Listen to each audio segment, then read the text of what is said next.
You're listening to Art Destinations, a fortnightly podcast exploring how islands shape imagination. Each season, we speak with artists and thinkers whose work is deeply connected to these distinct and contained places. Following our series set in late-Vito, Tasmania and Venice, this season takes us to Sicily. Hello, my name is Sarah Rhodes. I'm your host and co-produce Art Destinations with Alfio Puglisi, Director of the Sicily Art Residency Program, as part of our shared interest in understanding how defined landscapes influence creative practice. Together, we created this podcast to connect artists working on the periphery and to offer a space where ideas of place and belonging can be explored. Today, we are in conversation with Vito Planeta, who is developing the culture arm of Planeta Wineries. The family focus is to develop the natural coexistence between wine and contemporary art in Sicily. The 27-year-old is realising the dream of his uncle, also known as Vito Planeta, who passed away in 2023 at just 57. Planeta left a huge legacy of bringing Sicilian wine to the world stage and promoting art and culture throughout Sicily. Now the next generation carries the baton to see Sicily become a significant player in the global contemporary art scene. We will share some of the Planeta Cultura activities at our Instagram page at artdestinations.podcast. Subscribe to Art Destinations on your hosting platform so you don't miss an episode, and even leave a review. Your contribution supports us. Welcome to Art Destinations Sicily, Vito. It's really lovely to have you here.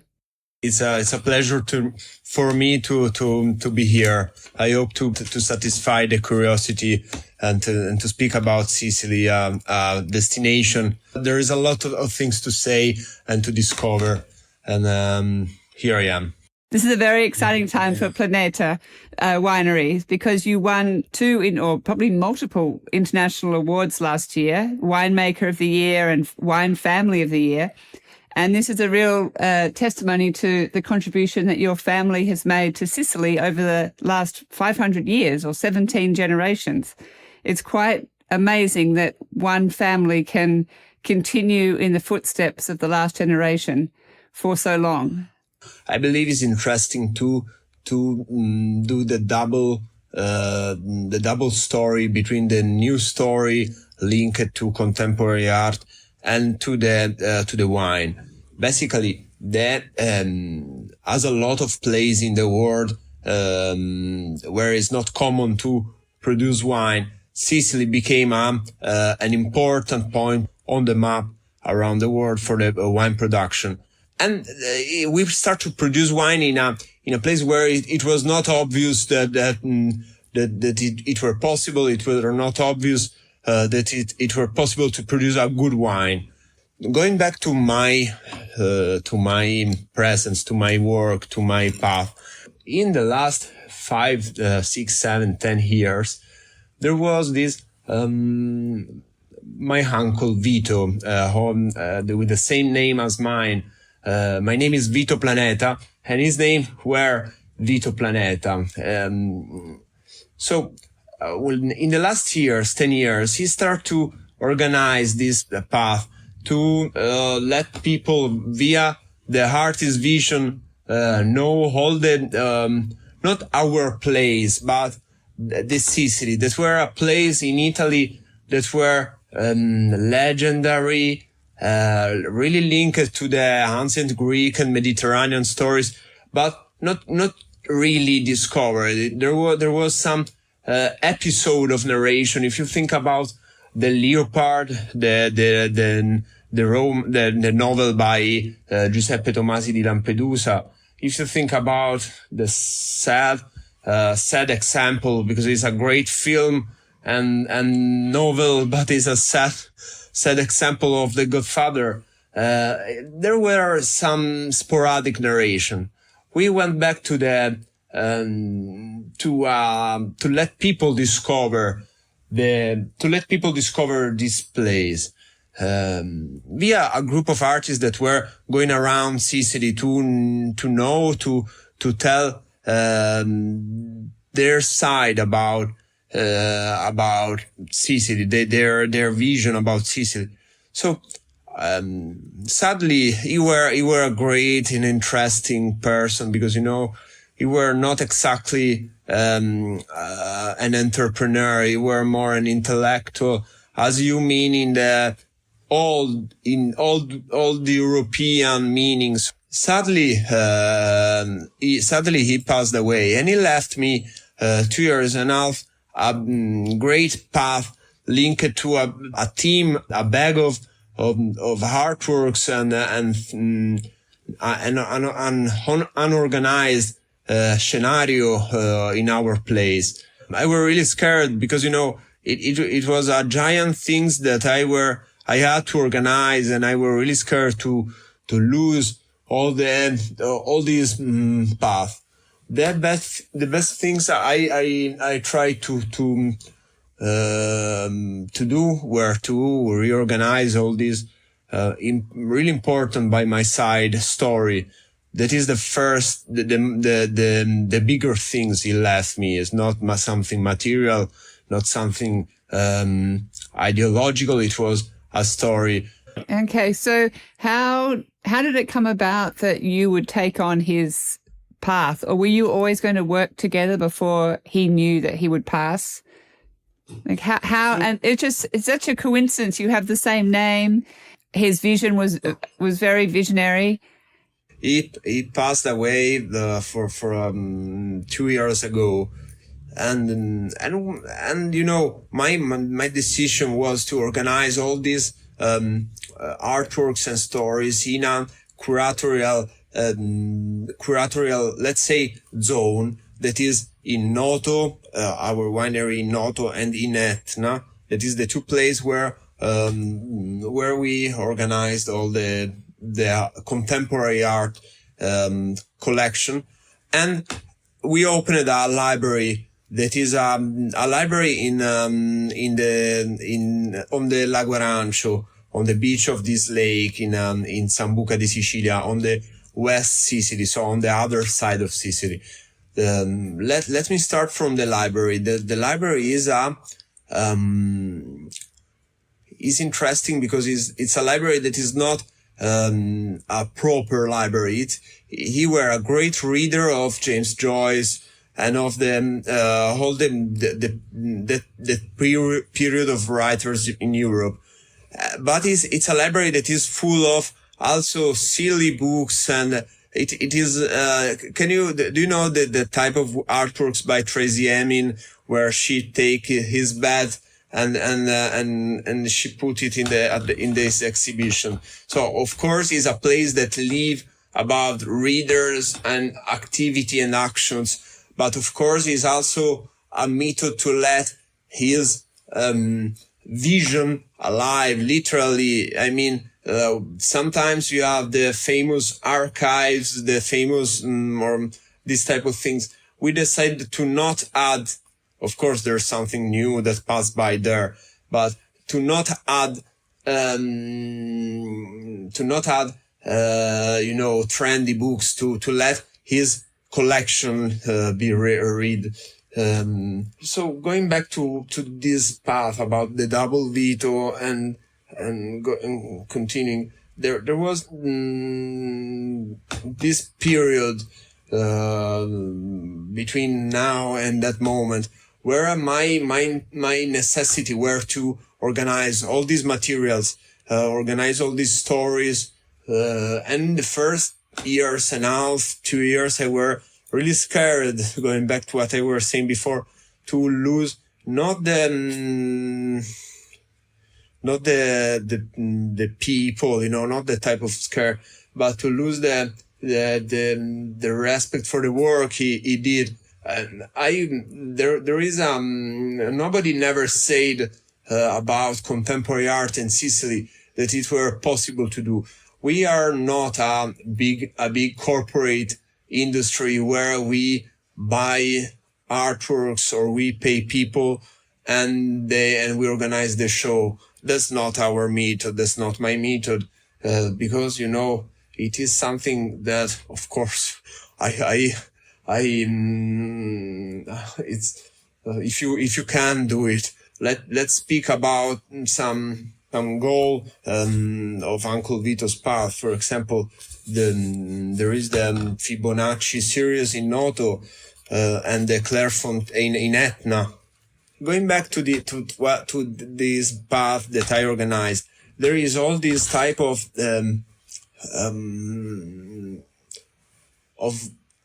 action he did in life. That is, for example, the Fibonacci series we installed in Etna Nuova.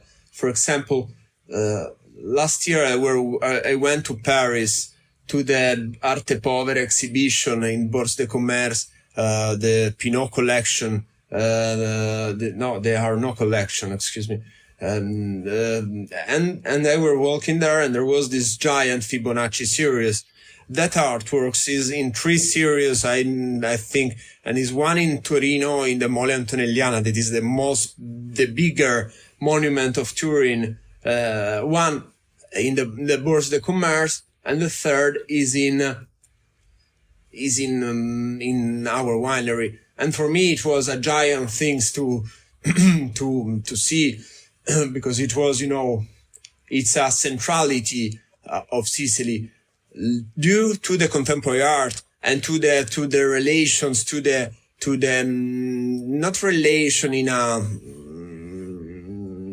a greedy meaning, but in a sincere, I don't know if it's English, in a sincere way of the meaning. I was going to say, you described this moment in Sicily as being a historical moment and a really important moment. Why is that? So I don't believe to important in a way that is important because we will be rich, not in that meaning. It's not a golden moment. It's important. Why? Because, going back to the unity of Italy, there was a lot of attention to the North Italy and less to the South Italy. I think in every country there is this type of path. If you think about, I honestly don't know in Australia, but like in UK, in the United States, in Spain, there is a lot of in France the same things. So there was these things in Italy where there is a North Italy that were really rich, and there was the industry, and the South were a little bit more, not poor, but there were more the agriculture, and people from South Italy were moving to North Italy. Going to the actual situation, doing a big jump, there is this situation where Sicily have a position that is linked to a lot of things that is important, I believe. Like, for example, there is the migration for all the war in the Middle East from the North Africa, then path to arrive in Europe is via Sicily. When there is some war in the Maghreb, like when there was the Libyan war, it's blocked, but the path is via Sicily. If you think about the last place of Europe in south, if you speak about South, that's the Sicily. If you think about place where there was the finish of the Greek culture, the start of the Roman culture, melting pot for Northern European culture actor. I think about Goethe, Wagner. That's Sicily. So it's a strange moment. Why? Going back, not because I don't want to do the egocentric Sicilian person that say how beautiful it is, but it is, I think, a moment of where people, maybe we did it with the wine, and I am trying to do it with the culture, but where people start to understand how rich we are, because when you think about the big problem in the world of super globalization of the finish of the place to live, because we are now how many we are 8 billion. I don't want to. So people start to going back from the city to the countryside. Same things in Italy, for example. People are going back to understand how is important to have to discover other places. I don't know. I don't want to do the duality between Sicily and Tasmania, because it's really different, and maybe the risk is to say stupid and silly things. But for example, about Sicily, the big challenge now is to not to start to not think about ourselves as a secondary identity, not to think about ourselves as a place where you are able to produce. I believe that things as the wine or the culture of all the culture, I mean contemporary art, but culture in general, if you think about the theater, about all these things, I believe that type of richness and, to love ourselves is something we should start to do, but not only in Sicily. I think also, for Africa, Middle East, in all the zone in general, South America, Oceania, all the place of the world where it were not obvious, historically speaking, that there will be life. If you think about the history, it were never obvious that a place would have been the center of the world. If you think about the discovery of the America, if you think about, I don't know, also maybe Australia, also your story. If you think about a lot of other places, it's a continuum in Latin of change of the epicenter of the world. And so I don't think tomorrow Sicily will become the cultural center of the world, but maybe the day after tomorrow. And I hope to places as Australia and Tasmania too, and that don't want to be a challenge to the cultural movement of UK or a lot of our places. But I believe there is a lot of things to do and to learn and space to do in places as Sicily or secondary plays. It's so interesting. It's very inspiring. Maybe the islands that we interview for the art destinations can be the cultural capitals, the peripheries. Why contemporary art and why culture as a sort of marriage with or a partnership with wine?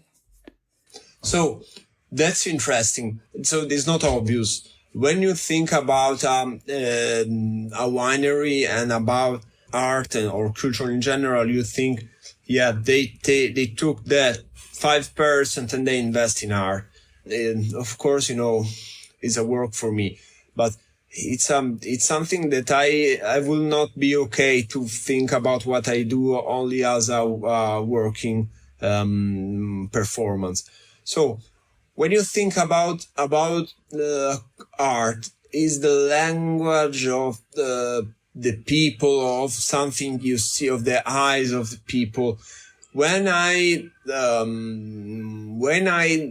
deal with my family path, with my father's work, I every time think that he's not simply doing alcohol for let people drink. That's not the wine. The wine is I believe is the language of a place. When you drink a wine from Tasmania, or when you drink a wine from China, from South America, from France, it have a different taste and language. Same things, exactly the same things for artists and artwork. Let me do an example, a really simple example.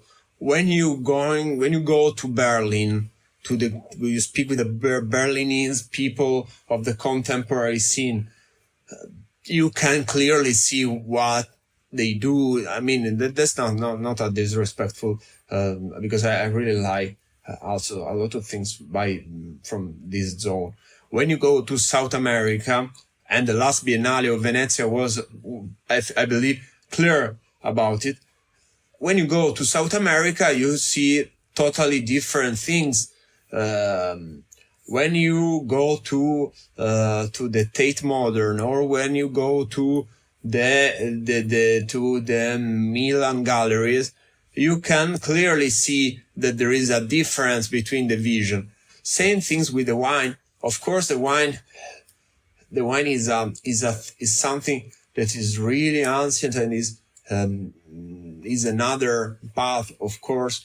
But I believe it's in a way a form of art of the soil, of the terroir around the world. And of course, the wine is the product of the vineyards who produce the wine. So it's not it's not simply you plant you plant your plant and you produce wine. You need a lot of experience. Or sometimes it's miracles. Like I like sometimes to drink the simple wine, for example. It's not, it's important for me. It's not, we don't think about the more you pay, the best you drink. That's, of course, the same thing with the contemporary art. Of course, I would love to have a Picasso at my place, but it don't mean that if you're not Picasso, you are not an artist. The same thing I say for the wine. So I believe that I was clear. I'm so sorry for my English. I have a lot of things to say. You're doing a good job. Now, on your website, the tagline is, "Our destination is not a place, but a new way of seeing things," which is really sort of encapsulates what you just said then. So I thought that was very poetic. And I think it's also interesting that you're working with artists in different ways on these sites. And you've got 5 sites and you call it a constellation, which I thought was quite clever, given your name. And you've got a constellation of projects. And one of those projects at the Planeta Winery is called Verso Terra, where you're working with artists on climate change. Are you still doing that? I will be really honest. I don't think there is something to hide about it. When the uncle was alive, we start to do a place where there was this site-specific installation. When he passed away, we closed it and we decided to let it become Studiolo, so the library I was speaking about before. So in general, we were speaking about what to say in this important fair in Italy. And we start when I was a kid in 2007 to speak about sustainability and all this type of narration. I believe, of course, now it's something that have to be part of the life. And you know what we said? We said, we have to start to speak about something else because, it's something that is so internal to our type of living the place, the lands. That isn't something I don't think we have to continue to say. I mean, it's so important that it's obvious. About the sustainability, we start a lot of years ago, and you can search also the news on the internet when it was not cool. Now that is cool, maybe I believe you can. The risk is to look as the type of corporate that want to do the greenwash. So basically, I believe that going back to the central meaning of this speaking. I believe that the best way to do this type of sustainability is to love the place where you do your actions. When you think about culture in Sicily or in Tasmania or where people need it, because somewhere people need it and somewhere else people need to maybe to start to unlearn things. When you think about it, I think is a way of sustainability, because, it is something that helps the place. If the question were, are we sustainable? Yeah, we are, definitely. If you think about all the certificates and all that, we are. But I believe that now people should have learned to have all this side internal of their type of life. Well, I think that's a really lovely way of thinking about it, just loving the place that you are. And you're right. We need to think about things in a different way. They need to be sort of more part of how we live rather than trying to do something. It should just be already part of you. I was pretty excited to find out that White Lotus was filmed in one of your resorts. Yeah, Sciara is one of the two places where we have the path link to contemporary art. So the White Lotus is a funny moment for Planeta, because there was this search for a location in Sicily. Our path were not a please can we do it, but more a friendship with people that were involved, and so we decided to do it, and that was and it happened.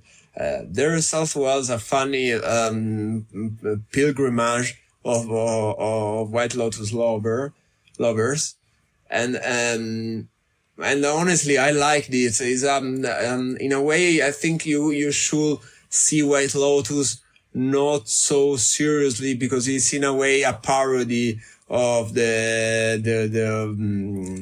white peoples in general, about and our way is also, and I really find it an ironic participation.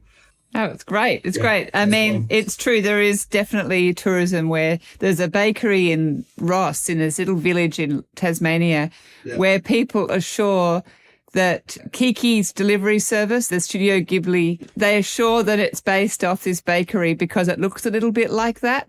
So many Japanese people go to that bakery in this tiny village in the middle of Tasmania just because they think that is Kiki's bakery.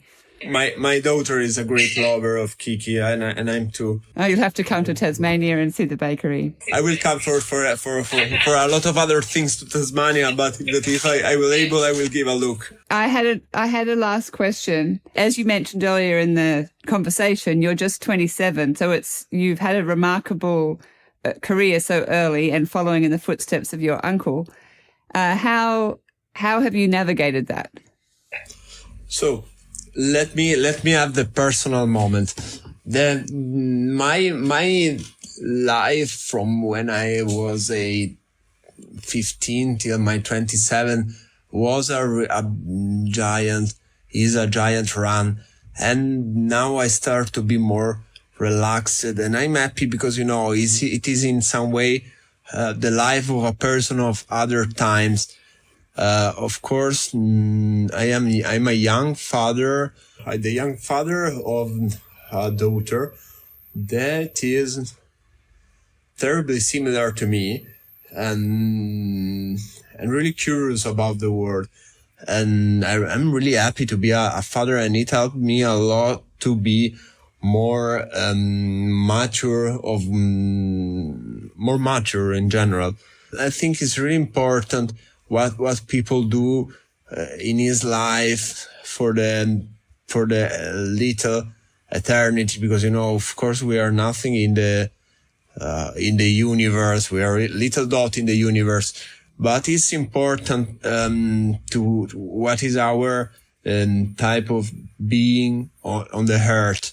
And you met me in a really strange moment of my life, because it's a really good moment, but it's a moment that I didn't ask for, speaking about the career, because, of course, the person before me my uncle Vito were, we didn't expect for that.